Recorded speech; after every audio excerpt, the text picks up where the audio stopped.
नमस्कार साथियों, श्रीकांत इतिहास की दूसरी क्लास में हम हाजिर हैं। और कल हमारी पहली क्लास चली थी, कौन सी? हमने भारतीय प्रागैतिहासिक संस्कृति की प्रमुख विशेषताएं पढ़ी थी, तो वो कल पहली क्लास थी। आज इसकी दूसरी क्लास है, क्योंकि कल बहुत हो तो गया था पर बहुत सारे क्वेश्चन ऐसे थे जो छूट रहे थे। एक वो लंबी भी क्लास हो गई थी, तो आज छोटी क्लास रहेगी, पर यह है कि ज्यादा से ज्यादा जो इम्पोर्टेंट फैक्ट्स हैं उसके जो है जीआईसी प्रवक्ता के लिए, स्पेशली खास करके एलडी के लिए, वो सारे फैक्ट्स मैं जो है लिख के लाया हूं आपको समझाने के लिए। और ये सब क्वेश्चन एग्जाम में आए हुए हैं, ऐसा कुछ भी नहीं कि जो इसमें एग्जाम में ना आया हो, तो आपके लिए बहुत इंपॉर्टेंट है। और जो भी बच्चे और जो भी साथी इस वीडियो को देख रहे हैं वो कमेंट जरूर करें, वो अपने सुझाव दें और क्या मैं कर सकता हूं। ठीक है, तो देखते हैं कल जहां पे क्लास छूटी थी, आज कुछ इंपॉर्टेंट बातें हैं। ठीक है, जैसे भारतीय पुरातत्व सर्वेक्षण की स्थापना कब हुई थी? 1861 में हुई थी। ये प्रश्न आता है, ठीक है, वैसे भी जानना चाहिए, क्योंकि नहीं जानेंगे तो समस्या। मान लीजिए आ ही गया, भारतीय पुरातत्व सर्वेक्षण की स्थापना 1861 में हुई थी। ठीक है, और पुरातत्व सर्वेक्षण की स्थापना जिस टाइम पीरियड में हुई थी, उस समय भारत में किसका शासन था? अंग्रेजों का शासन था। और अंग्रेजों में भी खास करके अंग्रेजों की दिलचस्पी थी, क्योंकि उस समय ट्रेन व्रेन का विकास हो रहा था, रेलगाड़ी की पटरी बिछाई जा रही थी। तो पाकिस्तान का वो एरिया था जो है, जहां हड़प्पा मोहनजोदड़ो आसपास, उधर पश्चिमी बलूचिस्तान की तरफ, तो वहीं पे सारी चीजें मिलनी शुरू हुई थी। ठीक है, तो उस समय वायसराय कौन था? कैनिंग था। वायसराय कौन था? यानी कि ईस्ट इंडिया कंपनी का वायसराय कौन था? कैनिंग था, लॉर्ड कैनिंग, जनरल कैनिंग था। और इसके पहले महानिदेशक किसके? भारतीय पुरातत्व सर्वेक्षण विभाग के पहले महानिदेशक कौन थे? अलेक्जेंडर कनिंघम थे। बेसिकली कनिंघम महोदय की ही वजह से, ठीक है, कनिंघम महोदय के प्रयास की वजह से इनका इंटरेस्ट इतना ज्यादा था कि इन्होंने विवश कर दिया, मजबूर कर दिया एक विभाग स्थापित करने के लिए अंग्रेजों को, और अंग्रेजों ने जो है फिर इनको पहला महानिदेशक बनाया। ठीक है, तो पहले वायस कैनिंग था और इसके पहले महानिदेशक अलेक्जेंडर कनिंघम थे। ठीक है, कनिंघम को भारतीय पुरातत्व का जनक कहा जाता है। मैंने जैसा पहले बताया कि कनिंघम का 90% योगदान था। भारत में जो चीजें एकदम से बिखरी हुई थी, उनको ये समझ में धीरे धीरे आने लगा था, बहुत सारे उनको इनपुट्स मिल रहे थे, और वो इस चीज में जो है उस एरिया में लगातार खोजबीन कर रहे थे। इस वजह से उनको जो है महानिदेशक भी बनाया गया, और उन्हीं का पूरा प्रयास था, और इसीलिए उनको, कनिंघम को, भारतीय पुरातत्व का जनक कहा जाता है, द फादर ऑफ एंशिएंट, इसका भारतीय पुरातत्व सर्वेक्षण का जनक कहा जाता है। ठीक है, अब देखिए, ये तो भारतीय पुरातत्व सर्वेक्षण की स्थापना हो गई थी, लेकिन विभाग नहीं बना था, विभाग अभी भी नहीं बना था। तो भारतीय पुरातत्व विभाग की स्थापना कब होती है? भारतीय पुरातत्व विभाग की स्थापना लॉर्ड कर्जन के समय 1904 में होती है। ठीक है, ये बहुत ही इंपॉर्टेंट है। भारतीय पुरातत्व विभाग की स्थापना लॉर्ड कर्जन के समय होती है और 1904 में होती है। ठीक है, पहले भारतीय महानिदेशक कौन थे? ठीक है, ये तो भारतीय पुरातत्व सर्वेक्षण विभाग सर्वेक्षण के पहले महानिदेशक थे। ठीक है, मगर ये तो विदेशी थे। अलेक्जेंडर कनिंघम कौन थे? ब्रिटिशर्स थे। लेकिन पहली बार, पहला भारतीय, यानी कि पहली बार इस सर्वेक्षण के जो भारतीय पुरातत्व सर्वेक्षण है, इसका महानिदेशक पहले भारतीय राय बहादुर दयाराम साहनी थे। ठीक है, दयाराम साहनी जी थे, जिन्होंने भी भारत में पुरातत्व चीजों की, अवशेषों की खोज करने के लिए भारत सरकार के सामने, यानी अंग्रेजी सरकार सामने लाने के लिए इन्होंने बिल्कुल से एड़ी चोटी का दम लगा दिया था। इन्होंने बहुत प्रयास किया बेसिकली। और यही पे एक चीज मैं आपको बता दूं कि जैसे कि ये जब हड़प्पा और मोहनजोदड़ो की जब खुदाई चल रही थी, खुदाई के पहले जो है, तो सर जॉन मार्शल महानिदेशक थे उसके। ठीक है, तो sir John Marshall Harappa Mohenjodaro की खुदाई के समय जो है, उसके शुरू से ही, यानी कि उन्हीं के निदेशकत्व में जो है हड़प्पा और मोहनजोदड़ो की खुदाई हुई थी। तो ये आपको जानकारी जब मैं हड़प्पा मोहनजोदड़ो पढ़ाऊंगा, सिंधु घाटी सभ्यता पढ़ाऊंगा, तो उसमें बताऊंगा, लेकिन ये है कि जब क्लास चल रही तो मैंने सोचा आपको बता दिया जाए। फिर देखिए, कुछ मध्य पाषाण काल के स्थल हैं, जैसा कि मैंने कल बताया भी था पुराने क्लास में जो है, जैसे सराय नाहरराय है, चौपानी मांडो तथा मैदहा, ये सब स्थल हैं। आपको इन सबको स्थल को याद करना पड़ेगा, किस टाइम पीरियड के हैं, मध्य पाषाण काल के हैं। ठीक है, मध्य पाषाण, पूरा पाषाण काल के नहीं, मध्य पाषाण काल के हैं। और ये तीनों स्थल कहाँ से मिले हुए हैं, ये तीनों, जैसे सराय नाहरराय कहाँ पे है, ये आपसे पूछा जाता है सराय नाहरराय कहाँ से है, तो ये उत्तर प्रदेश के प्रतापगढ़ में है। ठीक है, चौपानी मांडो कहाँ है, चौपानी मांडो है बेलन घाटी में। बेलन घाटी कहाँ है, प्रयागराज में। प्रयागराज से 50-60 किलोमीटर दक्षिण पूर्व की तरफ बेलन घाटी है। ठीक है, मैदहा कहाँ है, मैदहा एक ब्लॉक है, प्रतापगढ़ में ही मैदहा एक ब्लॉक है, स्थल है, ब्लॉक है। जैसे आज हम लोग देखते हैं ब्लॉक, ब्लॉक होता है ना, तो ब्लॉक मैदहा है। वहीं पे ये सराय नाहरराय, तो सराय नाहरराय और मैदहा कहाँ पे है, प्रतापगढ़ में है। चौपानी मांडो बेलन घाटी में है। लेकिन इन तीनों को जो है कहां पे माना जाता है कि ये तीनों स्थल कहां पे हैं, बेलन घाटी यानी कि मध्य गंगा घाटी में है। ठीक है, तो ये चीज है।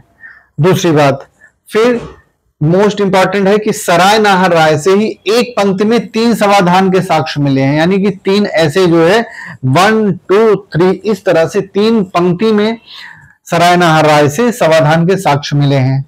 फिर नवपाषाण काल के प्रथम प्रस्तर उपकरण उत्तर प्रदेश के टोंस नदी घाटी से 1860 ईस्वी में लेनमे सूर्य ने प्राप्त किया था। यानी कि नवपाषाण काल का जो पहला उपकरण है, प्रस्तर उपकरण, किसने प्राप्त किया था, लेनमे सूर्य ने किया था। कहां से, टोंस नदी घाटी, टोंस नदी घाटी। ठीक है, 1860 में इलाहाबाद के दक्षिणी क्षेत्र में, अगर आप देखें मिर्जापुर के आसपास वाला जो क्षेत्र है। ठीक है, तो उत्तर प्रदेश के टोंस नदी घाटी से 1860 ईस्वी में लेनमे सूर्य महोदय ने प्राप्त किया था। पहली बार ये नवपाषाण कालीन स्थल इन्होंने खोजा है। ठीक है, ये बहुत इंपॉर्टेंट है, पहली बार। जैसे जीएल कार्लाइल ने 1867 में मध्य पाषाण कालीन उपकरण खोजे थे, मैंने बताया था कल, लिखवाया था 1867 में जीएल कार्लाइल ने। ठीक है, उसी प्रकार। ठीक, कल एक मिस्टेक हो गई थी, भूल सुधार मैं करना चाहता हूं। कल मैंने मेहरगढ़ से जौ की 2 तथा वहां पे गेहूं की बजाय धान या चावल लिख दिया था, वो बाय मिस्टेक हो गया था, उसमें धान चावल चल रहा था। तो मेहरगढ़ से जौ की 2 तथा गेहूं की 3 किस्मों के साक्ष्य प्राप्त हुए हैं। ये बहुत इंपॉर्टेंट है, बहुत ही इंपॉर्टेंट है। मेहरगढ़ से जौ की 2 तथा गेहूं की 3 किस्मों के साक्ष्य प्राप्त हुए हैं। साथ ही यहां से कपास एवं खजूर के भी साक्ष्य मिले हैं विश्व में पहली बार। ठीक है, तो किसके किसके, मेहरगढ़ से जौ की 2 गेहूं की 3 किस्में मिली हुई हैं। कपास एवं खजूर के भी पहली बार प्रमाण मेहरगढ़ से मिलते हैं। मेहरगढ़ कहाँ पे है, पश्चिमी बलूचिस्तान, पश्चिमी पाकिस्तान यानी बलूचिस्तान में है। ठीक है, तो इसको मत भूलिएगा। मेहरगढ़ से ही कृष के प्राचीनतम साक्ष्य मिले हैं। ठीक है, यह नवपाषाण कालीन में आके मिलता है। कहां से मिला है, मेहरगढ़ से ही कृष के प्राचीनतम साक्ष्य मिले। ये प्रश्न आया हुआ है। ठीक है, नोट कर लीजिएगा, मेहरगढ़ से ही। ठीक है, इसके बाद मेहरगढ़ से ही नवपाषाण कालीन प्रथम बस्ती का साक्ष्य मिला है, यानी कि पहली बार बस्ती बसाई गई थी, उसमें लोग रहने लगे थे, मैंने जैसा कल बताया था जो है। तो मेहरगढ़ से क्या किया, मेहरगढ़ से प्रथम बार कृष का साक्ष्य मिला है, प्राचीनतम साक्ष्य मिला है। मेहरगढ़ से ही नवपाषाण कालीन पहली बार बस्ती के साक्ष्य मिले। ये सब नवपाषाण काल में हो रहा है। ठीक है, फिर यहीं से कृष का प्राचीनतम साक्ष्य भी मिला है। ठीक है, मैंने अभी अभी बताया है। ठीक, फिर चौपानी मांडो से मृदभांड के साक्ष्य मिले हैं, पहली बार विश्व में प्रथम। चौपानी मांडो मैंने अभी अभी बताया है, कहां पे है, प्रयागराज में है। प्रयागराज से 50-60 किलोमीटर दूर है चौपानी मांडो। ठीक है, तो चौपानी मांडो से ही मृदभांड के पहली बार साक्ष्य मिलते हैं, विश्व में पहली बार मिलते हैं। ठीक है, फिर मनुष्य जो है वो उसने सर्वप्रथम धातु का कौन सा उपयोग किया है, तांबे धातु का सर्वप्रथम उसने उपयोग किया है। और उस धातु से क्या बनाया था, कुल्हाड़ी बनाया था।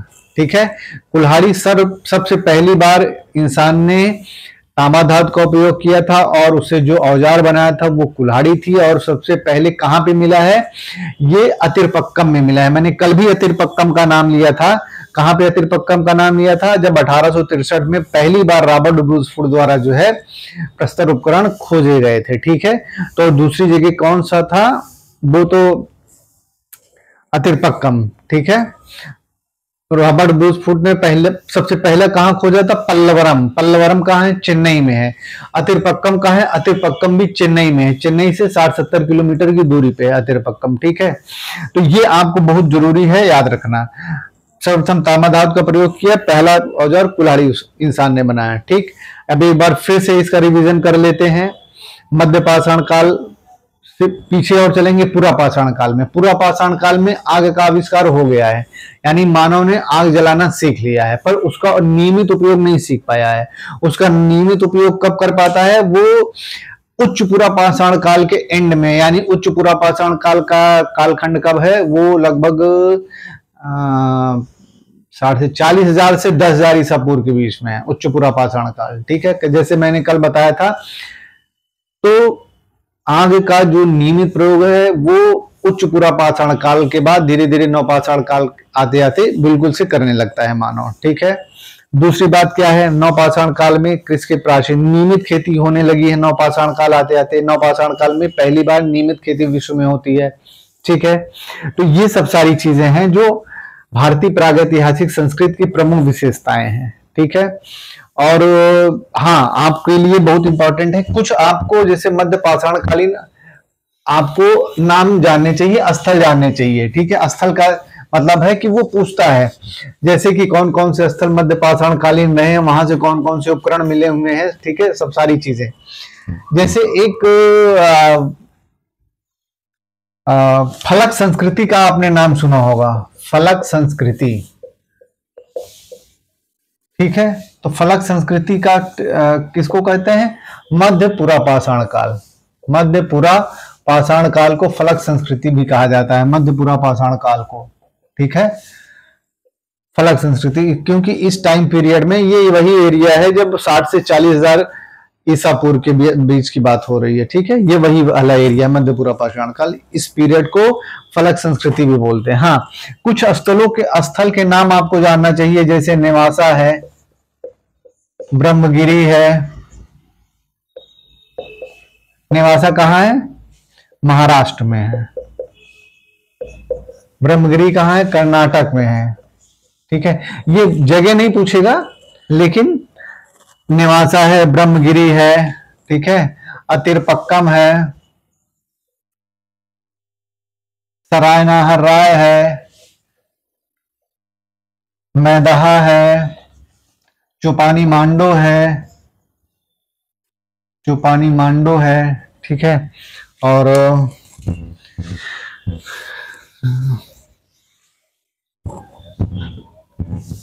चौपानी मांडो है, बुर्जहोम है, बुर्जहोम है, गुफकराल है। ठीक है, ये सब स्टोन एज के नाम है, यानी पाषाणकालीन स्थल के पाषाणकालीन समय के नाम है जहां जहां से चीजें पाई गई हैं। ठीक है, जैसे सोहन घाटी है, ये सब सारी चीजें, नेवासा, ब्रह्मगिरी, अतिरपक्कम, सरायनाहर, मैदा, चौपानी मांडो, बुर्जहोम, गुफकराल, ये सब स्थल मध्य पाषाण यानी भारतीय प्रागैतिहासिक संस्कृति के वो स्थल हैं जहां से उपकरण पाए गए हैं, जहां से पुरातत्वविदों ने, भूवैज्ञानिकों ने इन सब चीजों को खोज निकाला है। ठीक है, तो ये एक छोटी क्लास थी, पूरी कोशिश की गई है मेरे द्वारा कि पूरा कवर कर लिया जाए क्वेश्चंस को, और जो भी अगर मुझे समझ में आएगा 20-20 में, मैं ऐसे 20-20 में शॉर्ट क्लासेस लेता रहूंगा, लेकिन maximum numbers of question cover कर लिया गया है। और अब ये पोर्शन, पहला चैप्टर हमारा खत्म होता है। ठीक है, कल दूसरा चैप्टर हड़प्पा सभ्यता की सभ्यता, सिंधु घाटी की सभ्यता हम लोग देखेंगे। और जो भी इसमें बच्चे देख रहे हैं और जो मुझे सपोर्ट करना चाहते हैं वो प्लीज इस चैनल को सब्सक्राइब करें, अपने दोस्तों से भी सब्सक्राइब करवाएं। आप अपने कमेंट दीजिए क्या बेहतर से बेहतर किया जा सकता है। ठीक है साथियों, तो ये आज की क्लास यहीं तक थी। जो मुझे इंपॉर्टेंट समझ में आया, जो मैंने देखा क्वेश्चंस कहाँ कहाँ से आ रहे हैं, उनको कवर करने की कोशिश की गई है, कुछ बताया गया एक्स्ट्रा भी, ऐसे क्लासेस में चलती रहेंगे। ठीक है साथियों, नमस्कार।